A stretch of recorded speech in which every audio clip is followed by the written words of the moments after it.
It's time to bring in a focus, a feature on the show today.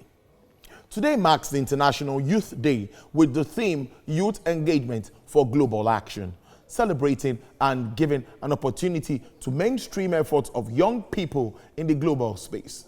According to the United Nations 2015 report, youth in Africa constitute 19% of the global youth population, numbering well over 226 million aged 15 to 24, accounting for 1 out of every 6 people worldwide.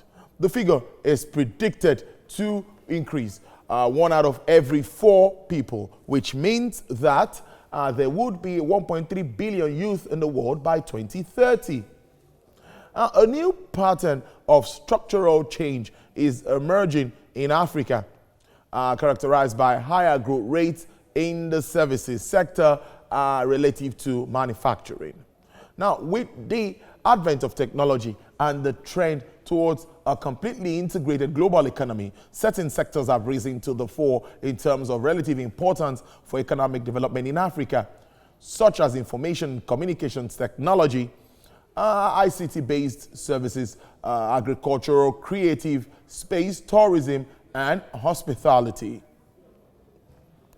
With the youth unemployment rate in Nigeria increased in recent years, there are presently 71 million young people unemployed, and many million more are in the precarious or informal work. The International Labour Organization estimates that 156 million youth in low and middle income countries are living in poverty, even though they are employed. The challenges of securing and retaining decent work are even more serious and complex for vulnerable and marginalized youth, including young women.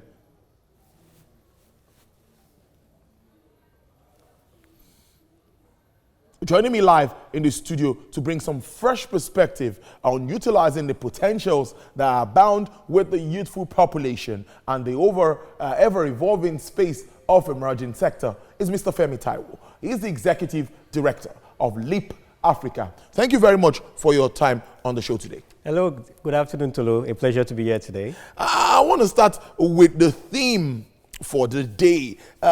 It sounds to me very, very, very, very good. Roles of youth and all of that as we go on in the discussion. Now, tell me what more? This is 2020. Yeah. A lot has already been said. COVID-19 has come, and the role of the youth cannot be ignored in all of this. Now, how does it come to you? Where do we really start from? What role do you think youths need to play in actualizing? We're always talking about the SDGs. So what's really their role in letting this come to fruition? Okay, a pleasure to be here again. Thank you. You pointed very correctly that today is International Youth Day. Yes. The official theme is Youth Engagement for Global Action. And the whole idea is to spotlight the agency of youth, the need to engage young people in local, national, and global discourse. And I think one of the biggest things to talk about, or the biggest framing of global discourse, is the issue of sustainable development and the sustainable development goals. We're less than a decade away from the target we have set for ourselves. So I think the first thing is that we have to make the SDGs, work for young people. We have to make the SDGs the goals for the young people. So young people have to see the SDGs as their goal. Because they have to see the society as their society, the planet as their planet, the problems as their problems, the opportunities as their opportunities. And that's exactly the framing that we are approaching in LEAP Africa. We see young people as a capital that can be deployed, towards sustainable development. So we speak about youth capital that needs to be harnessed, that needs to be enabled, that needs to be deployed towards solving problems in our community and our society. What do you see us really taking advantage of these opportunities, talking about the opportunities youths have? Are we really harnessing it in this part of the world? Talking about, let's focus on Nigeria now before we even move globally. Are we really doing well? I don't like hearing when I hear youths are leaders of tomorrow. Definitely. What's happening at the moment? We should take charge if we have the opportunity to take charge. Are we really taking advantage of what we even have at the moment? So, you see, that's a yes and no answer, basically, because there are pockets of solutions and pockets of initiatives taking advantage of the youth capital. I can mention a couple. Go ahead. For instance, I can reflect on the work Leap Africa does with social innovators. I mean, we support social entrepreneurs, and we have amazing social entrepreneurs championing change in different sectors, in education, in employment, in healthcare. I can reflect on the tech movement, whether it's edtech, agri-tech, fintech, young people leading the tech revolution in Africa, right? I can reflect on, in fact, I think a sector that is maximizing young people very well is the private sector. There's no amazing thing, no industry, no sector that you go to in the private sector that you will not see young people championing things. You might see older people having the visibility, but young people are the engine of the economy in the real sense, right? But on the other hand, we're not doing as much as we can. One good example of that is that we've not taken education seriously. Because, you see, the investment you need to make in young people to help them fulfill their potential and ultimately help the continent and our world fulfill its potential is education and skills development. You refer to the 71 million plus people that are unemployed and underemployed or in precarious situation. That's a function of education. We talk about skills mismatch and a skills gap. That's something education and skills development could have filled. But we've not really, our approach, the way we budget, our policies are not really matching up to the fact that we believe in this potential and we believe in this youth demography. Case in point, only 1 in 4 or 1 in 5 will get to go to university. You see, the bulk of young people have secondary education as the highest form of education. The question is how quality or how qualitative is their secondary education they receive. I can tell you for a fact that it's not so quality. I'm telling you from research and from fact and from field experience. If a secondary education is a major transition point, how do we need to equip them with the skill sets, with the mindset, with the capacity, with the commercial awareness, so that they go out and see themselves as value-adding personalities to society? Next thing is, how do we even empower them so that they can go and create jobs? How are we enabling businesses? How are we enabling youth enterprise? Indeed. Right? Indeed. So, I think we're doing quite some things. There are initiatives here and there, but it still doesn't reach the goal. It's not moving the needle significantly. Indeed, it's not really moving. Now, young persons will form a key element in an inclusive recovery and achievement of the Sustainable Development Goals during this decade of action. Youth Day of Service. What's been happening out there? What's happening today? Tell us a little bit about what's been happening. Yeah, so the Youth Day of Service came from the burden that, we can't just keep talking about these problems. In Leap Africa, we believe in action. We believe in telling young people to take action and take responsibility for their lives, for the organization they work in, and for their community. So we felt, let's not just celebrate International Youth Day with conversations and convenings. Let us practice what we preach. Let us tell young people to go out and start serving. Take any of the goals and use that day and this week to act. And that's what really gave birth to the Youth Day of Service. So the Youth Day of Service is a collaborative effort of different youth development actors. And the message is clear: youth for SDGs. Be youthful, but don't just be youthful and be useful. So right now, we have over 120 projects spread across the country this year. As we speak right now, young people are painting a school in Lagos that has not been painted for 10 years. They're painting 27 classrooms, over 90 plus of them in the school complex. We have some that are training young people in communities how to maximize the digital economy. We have all manner of projects spread across from Kaduna to Abuja to Akwa Ibom to Delta to Anambra, to Borno, spread across the country. And this is even just a smaller version of it because of the COVID-19 situation. The goal, our drive is that in this decade of action, young people will take the front seat. And every week during the International Youth Day, every year, the week of International Youth Day, we will be doing this by taking to the road, taking to the street, taking to the communities to solve problems, to add value, to be the change that we want to see, right? And to tell people that we don't have to wait. So it's not even about the day or the week. It's about the message that continues with them and stays with them. beyond those days. Now, I'm also looking this way now. Yeah. COVID-19 has come again. I really like to, because that's a new norm, and we really just have to get used to it. We've seen what's been happening, and youth play an important role, particularly when it comes to technology, because you just had a meeting today virtually. We've been doing all of that now, Zoom meetings and all of that. Would you say the youths are actually playing, or can they do better? Are they doing what they're supposed to do at the moment, or can they do better? Honestly, young people are doing amazing in this regard when it comes to technology. Well, we need to also disaggregate the word youth.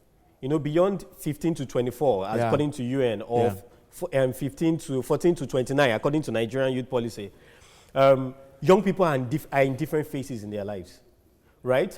But when it comes to technology, they're championing it. From year back on, to what's now going on in Ekiti, to what's going on in Abuja, to what's going on in different pockets, and they're driving it in agri-tech and all the whatnot. But one of the things you will even see in this decade is that young people are championing the growth and the development of under young people into tech and into digital. Because the beauty of digital is that it democratizes access to jobs. Young people right now, you alluded to the creative industry and the digital industry. Young people right now, with the right mindset and a bit of a growth mindset, can actually start creating wealth for themselves and doing quality jobs and adding value all around the world, leveraging technology. Right? So I think young people are doing very well. In fact, tech is the escape from all the not so great enabling environment. Tech is the opportunity. Tech is the, right now young people are not in schools. Their universities are not running virtual programs, public universities. Guess what? They are learning. They are learning on Coursera, learning on Leap Africa's online programs, learning everywhere, right? So tech is now their new government, in quotes. Yeah, true. Right? True, yeah, so. True. It sounds interesting. We're always setting goals. We have goals and we have deadlines. I don't know if I agree to use deadlines. 2020, 2030. Now we're looking at 2030 now for the SDGs. How well are we preparing for 2030? Youth engagement for global action, youth greatest assets in the nation. A lot of expectations from the youths. Yeah. 2030 is just close by. 10 years. It is. It's not far. Are you sure we are going to get there with all of these challenges? I asked this question. We're running a youth leadership program right now. We have undergrad students from all across many universities across the geopolitical zone. And I asked them, do you think we can make Nigeria one of the most desirable nations in this decade? That's also a side to your question. True. The SDGs reflect that. True. And I had 60% say yes. I had 40% say no. And after the session, they asked me, what's the correct answer? And I said, both of you are correct. For those who believe that we can make it happen, guess what? They will start thinking. They will start problem solving. They will start organizing. For those who don't believe, they might be complaining and just be folding their arms. So for me, because I'm part of those who are taking an active, have accepted responsibility, I think we can. I think we have to be more strategic, right, in the way we go about doing it. I think we have to be more collaborative, because one of the major issues now is fragmentation and working in silos. But yes, we can. None of those problems are unachievable. Nothing is impossible, right? Pick any of the goals. We can do it. And that's actually the thrust of the Youth Day of Service. And the thrust of that big bet that Leap Africa, announced in our strategic pillar, that we want to raise and enable talent for the SDGs. And we're going to do it in different ways. Youth Day of Service is one of the ways. The youth leadership program that we're running for undergrads is one way. The youth leadership program that we're going to run for civil society is another way. Our flagship social innovators program, where we are seeing a lot of change makers, doing basic major things in sustainable ways and are scaling solutions, is another way. But we're not just the only one. Teach for Nigeria is doing amazing work. Slum to School is doing amazing work. Junior Achievement is doing amazing work. Live Your Dream. We are many. But guess what? We are coming together. We are youthful people. Think about Power Rangers. Before we were doing it, approaching the problem as Red Ranger, White Ranger, Blue Ranger. But now we are coming together. Bringing all our skill sets, and we are coming as the Avengers, as it were, in quotes, and tackling these big problems that are facing us, or what we call wicked problem in the development sector. Interesting. Let's end this way in 60 seconds. Tell us, what would you advise youths moving on now? It's challenging. People are losing jobs, things are happening. So, it takes a lot for you to build that confidence in anybody at the moment. So what would you tell an average Nigerian youth that feels like, oh my God, where do I start from at this moment? So, you see, one thing you cannot afford to do, young people, is to lose hope. And one thing you cannot afford to do is wait for others. You have to accept responsibility for your life. And guess what? There is help for you. So go out, get to the right community. I've mentioned many organizations. In fact, one of the best ways to change your situation is to start volunteering. Go and see what Yaga is doing, or Youth of Africa, or Leap Africa, or Jan, and get into it. Because there you will meet like-minded people. You will build capacity. You will get the networks that can move you to the next level, right? You will get information, knowledge that will give you an edge in your life, right? So I would say accept responsibility for your life. Get off your butt. Oh, can I say that on TV? And start moving. Start moving, basically. Indeed. Thank you very much, Mr. Femi Taiwo, Executive Director, Leap Africa. A lot of hope there for youth. I'm taking a key, and I believe that we're going to get there. Thank you so much for spending your afternoon with us on the show today.